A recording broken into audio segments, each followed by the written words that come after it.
En esta tercera parte del video abordaremos la última pregunta y la última pregunta se refiere a que yo debo, en la quinta pregunta, yo debo intercambiar los argumentos que construí con otro compañero y cuando él me entregue su cuaderno o su pregunta, en el documento yo voy a poner argumento creado, la cuestión y el argumento creado, el nombre del compañero y mi refutación. Entonces quiero que contextualizarlo. Bueno, esto lo que estamos haciendo es aprendiendo a tener elementos para poder hacer un ejercicio de debate. Un debate es un diálogo, ¿cierto? En donde los que participan buscan averiguar cuál de las propuestas a favor o en contra frente a un problema son, ¿cierto? Las más acertadas, ¿cierto? Las más lógicas para desarrollar, ¿cierto?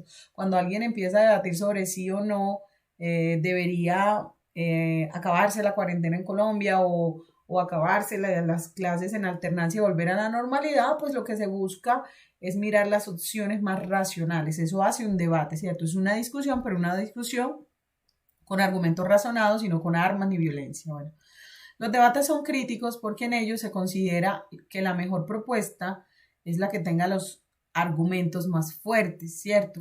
Y esos argumentos dentro de su exposición, teniendo en cuenta los elementos que nos dio pues la estructura de Tullman que vimos en la parte 2 de este video, cuáles de esos consiguen contestar de manera más satisfactoria los argumentos que los participantes exponen, ¿cierto? En todo su diálogo. Lo que quiere decir que dentro de un debate hay una bancada investigativa cuya función es exponer como el problema de la cuestión, ¿cierto? El contexto de la discusión, de dónde sale ese problema y la cuestión como tal. Y hay otras dos bancadas que son la afirmativa y la negativa, que son quienes realizan el debate como tal.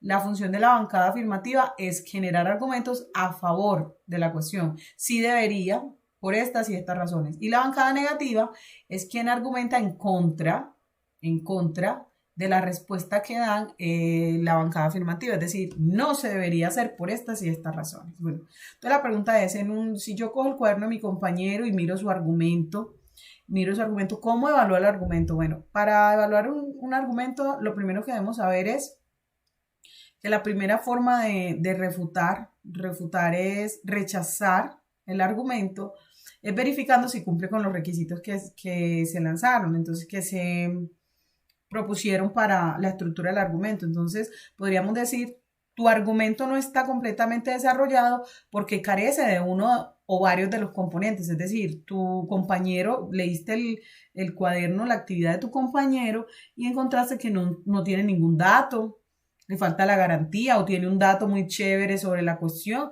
pero no dice de dónde lo sacó o no dice en su argumento si está a favor o en contra, a pesar de que él, por ejemplo, en el punto número 3 decía, crea un argumento a favor. Entonces, cuando le falta alguno de estos elementos o el dato, la conclusión, la garantía o el respaldo, pues inmediatamente se refuta el argumento, es decir, se rechaza el argumento porque es un argumento cojo, está incompleto, ¿cierto? Pero si el argumento está completo y tiene tanto el dato, la conclusión, la garantía de respaldo, todavía se puede hacer una refutación, ¿cierto? Y la refutación iría enfocada en si el argumento es inaceptable, es insuficiente o es irrelevante. Decíamos entonces que si el argumento tiene el dato, la conclusión, la garantía y el respaldo, también podemos hacer una refutación en los siguientes casos. Cuando un argumento es irrelevante. Entonces vamos a dar un ejemplo de qué es irrelevante y por qué, ¿cierto? Entonces dice, Pablo es un buen deportista y debe ganar la copa. Después de todo, es un buen tipo y ha donado mucho dinero y es miembro de una ONG.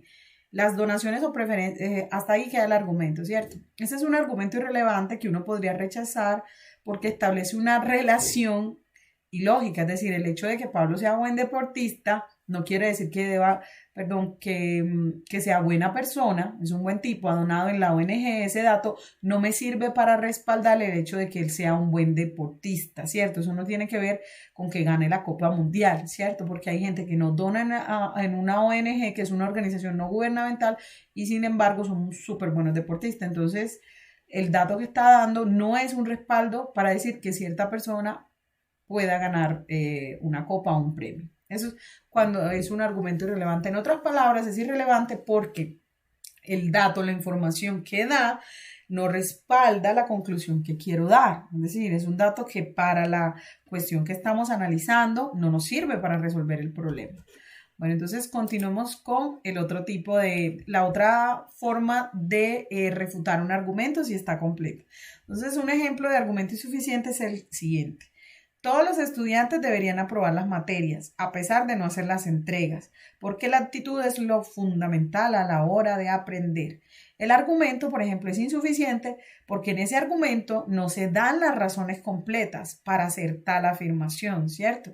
Entonces, sí, la actitud es fundamental a la hora de aprender, pero hay unos estándares curriculares, una planeación y unos elementos obligatorios para poder aprobar el año. Entonces no basta solamente con la actitud, dado que la actitud solo hace parte del 30%, por lo menos en nuestra institución. Para poder aprobar deberías alcanzar las competencias propias de cada área y eso se ve reflejado en una nota, ¿cierto? Entonces un argumento es insuficiente cuando la generalización que hace, la información que da, no alcanza a, digámoslo así, hacer una base sólida para la afirmación que estás haciendo. Bueno, otro tipo de ejemplo de reputación es un argumento inaceptable. Un argumento inaceptable es aquel que me están dando pero que va en contra de los valores, que formula algo que va en contra de un grupo minoritario, cuando el dato que dan no tiene que ver con la pregunta, es decir, cuando es algo absurdo o muy irrespetuoso dentro del contexto que se da, ¿cierto? Entonces dice, por ejemplo, un argumento inaceptable podría ser, las mujeres no deberían usar ropa corta porque eso provoca a los hombres y por eso hay violaciones. Ese es un argumento inaceptable porque independientemente, pues porque en la Constitución dice que pues que hay respeto por el libre desarrollo de la personalidad y porque el hecho de que uno luzca cierto tipo de ropa no quiere decir que mandemos un mensaje inadecuado a los hombres. Los hombres deben respetar el cuerpo de la mujer simplemente porque es otra persona, tiene dignidad.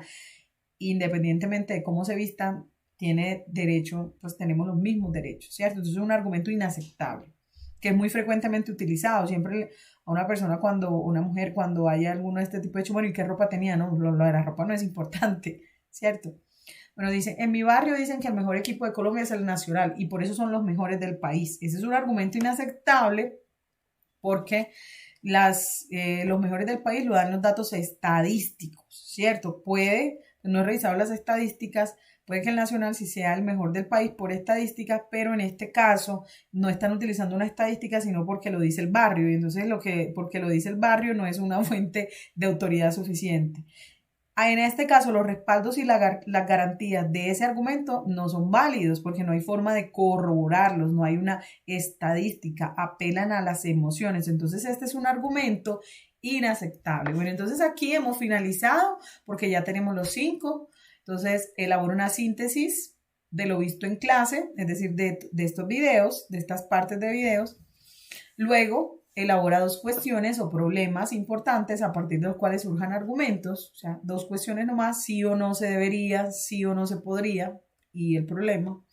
3 y 4, elige una cuestión y desarrolla un argumento a favor, y luego la 4, lo mismo, pero desarrollar un argumento en contra, y luego 5, intercambia un argumento con otro compañero y evalúalo con base a esto, y bueno, vas a mirar si ese argumento que hizo el compañero le falta algo, está incompleto, es irrelevante, es insuficiente, y todo eso va a aparecer escrito en tu documento.